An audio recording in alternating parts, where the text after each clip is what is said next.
তারেক জিয়া বাংলাদেশে আসবে না। তারেক জিয়া যদি 48 ঘন্টার জন্য আসে তাহলে সে 48 মাসের জন্য আসতে পারবে। মূলত সে এখন ডক্টর ইউনূসকে বিশ্বাস করে না এবং বিশ্বাস করে সে এই ফাঁদে পা দিবে না।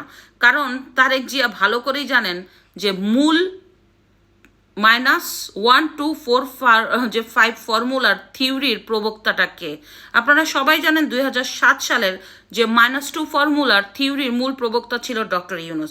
সেই ডক্টর ইউনূস এখন ক্ষমতার চেয়ারে বসা। তো তারেক জিয়া কি পাগল নাকি যে ওই ডক্টর ইউনূসের মিষ্টি মিষ্টি কথায় সে তার ফাঁদে পড়ে বাংলাদেশে এসে -2 ফর্মুলার কার্যকর বাস্তবায়ন করবে?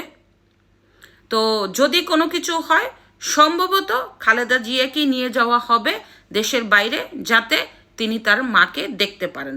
এখন অনেকেই ধারণা করছে যে রাজধানীর এভারকেয়ার হাসপাতালে খালেদা জিয়া কয়েকদিন আগেই এই পৃথিবীর মায়া ত্যাগ করেছেন। শুধুমাত্র এই সরকার খামখেয়ালি করে এই ব্যাপারটা প্রচার করছে না, পুরোপুরি দোষ তারেক জিয়ার ঘাড়ে দেওয়ার জন্য।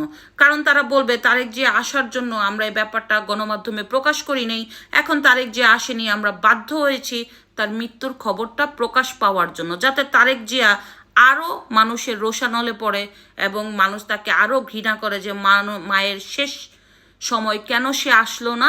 এই -1 2 ফর্মুলার অনেক থিওরি, অনেক প্ল্যান ডক্টর ইউনূস করে রাখছে, মানে তাই সে একে একে বাস্তবায়ন করবে।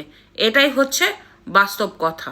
দেখা যাক শেষ পর্যন্ত কি হয়। তবে তারেক জিয়া আসবে না, আমার এটা ওপিনিয়ন। তারেক জিয়া এই ডক্টর ইউনূসের মিষ্টি মিষ্টি কথার ফাঁদে পড়বে না। ধন্যবাদ।